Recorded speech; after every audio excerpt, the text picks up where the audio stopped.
If you've clicked on this video, then you're probably a fan of Shark Tank. This reality show gives us a lot more than just business advice. In the span of its 11-year run, the program has inspired entrepreneurs to chase their passions while showcasing moments of hilarity and humanity. In this video, we'll look at some of the funniest moments in the series' history. First up, the time a goat bit Robert Herjavec. Avid fans of Shark Tank know that Robert Herjavec is an animal lover, so it came as no surprise when he volunteered to demonstrate goat yoga with the founders of Goga Goat Yoga in episode 14 of season 10. The company is a Texas-based company that hosts vinyasa classes, accompanied by pygmy Nigerian dwarf goats. Goga co-founders Rachel Phillips and Trey Kitchen had brought out 5 goats onto the set and were also dressed in shark costumes. Naturally, then they began to demonstrate how customers would perform certain moves alongside the goats. As Herjavec went into the plank position, with one goat balanced on his lower back, another goat scurried up and began biting his nose. The company founders did end up leaving the segment without a deal, but Herjavec learned an important lesson. The sharks aren't the only ones in the tank willing to show their teeth. Next, when nature calls, you just gotta go. The Euro Club was one of the few products pitched by an actual medical professional in the series. Introduced in episode 10 of season 1, it was designed by neurologist Dr. Floyd Seskin and is meant to provide a hidden way for golfers to relieve themselves while out on the greens. The idea is pretty ingenious and provides a solution to a genuine problem. The sharks were still amused by the product, and it's easy to see why. The idea of holding a bright green towel over your crotch for secrecy is pretty contradictory on its own. Peeing into the hollow, oversized handle of the EuroPro is just an awkward thing to think about. And once you're finished, you have to spend the rest of your game carrying around a tube of urine. It's a pretty funny pitch. Coming up, any 12 workouts. This presenter, Ryan Aman, not only had a great product, but he delivered his pitch with a great and engaging personality. In episode 19 of season 4, we learned that after suffering a back injury,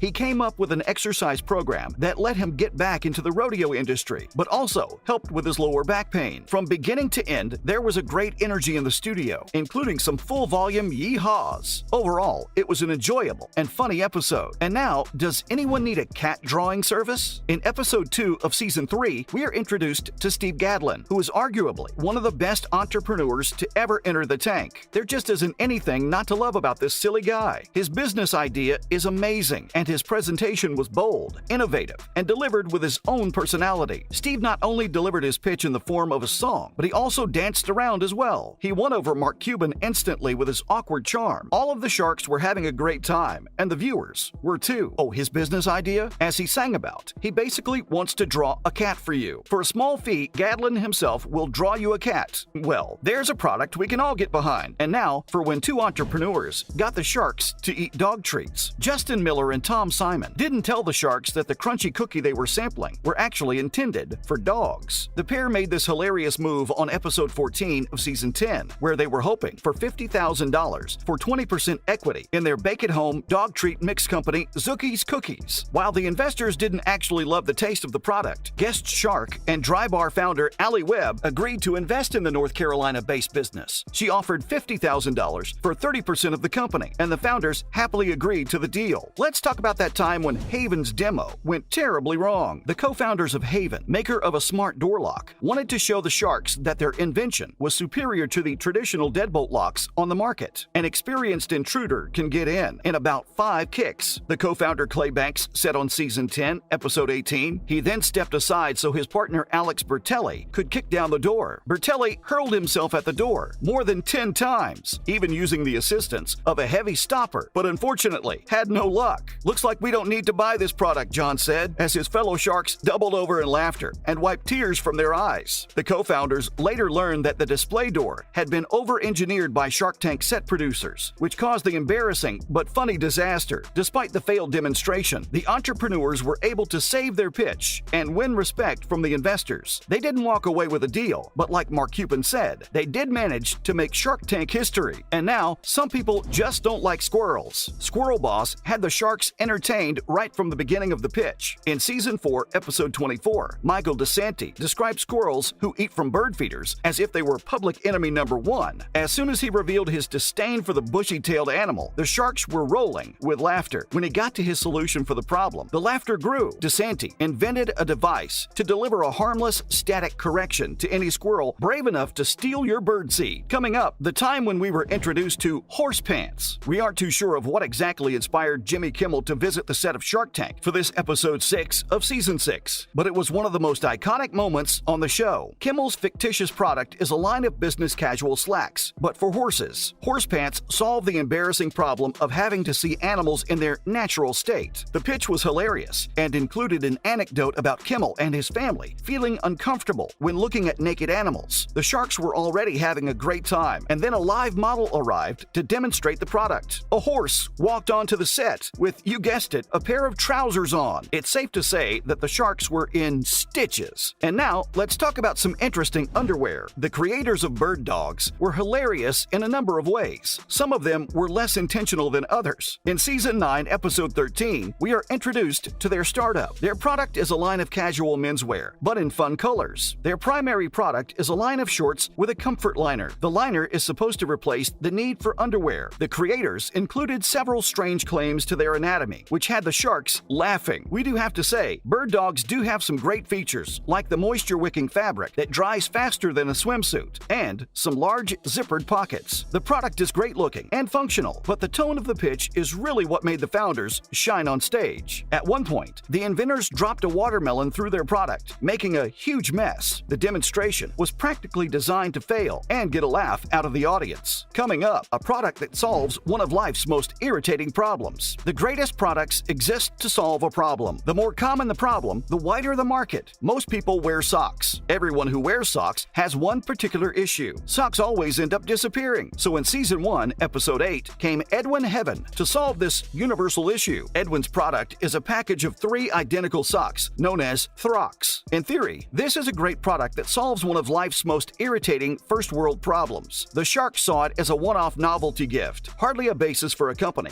that could pull in long-term profits. They loved Edwin's product, as well as his enigmatic personality. Next up, ever needed a guard animal? Well, look no further. Guard Llama is one of the best products ever presented on Shark Tank. It's a safety device that sends your GPS location, photo, and medical information to the closest emergency dispatch center. There's nothing funny about this life-saving device. In Season 8, Episode 21, the investors presenting it, though, brought along a guest that really stole the show from their important product. A handsome llama who created a few fragrant messes was brought to the tank and had the sharks laughing non-stop. And finally, a bacon alarm clock. Few products on Shark Tank are genuinely laughed off the set. The sharks are professionals after all, and they maintain a respectful demeanor for most segments. Every so often, a product crosses their stage that is too outrageous to take seriously. Such was the case for the Wake and Bacon. In Season 2, Episode 2, we learn that the product is an oven that turns on at a set time to wake you up with the smell of freshly cooked bacon. The sharks love the adorable design, but they had some concerns from the beginning. Safety was a major worry. It's generally a bad idea to allow food to cook without anyone awake to supervise. Mr. Wonderful was concerned about fire hazards. Keeping raw bacon next to your bed overnight while you sleep is also a little bit unsanitary. And that's a wrap for this video. Thanks for watching. See you in the next one.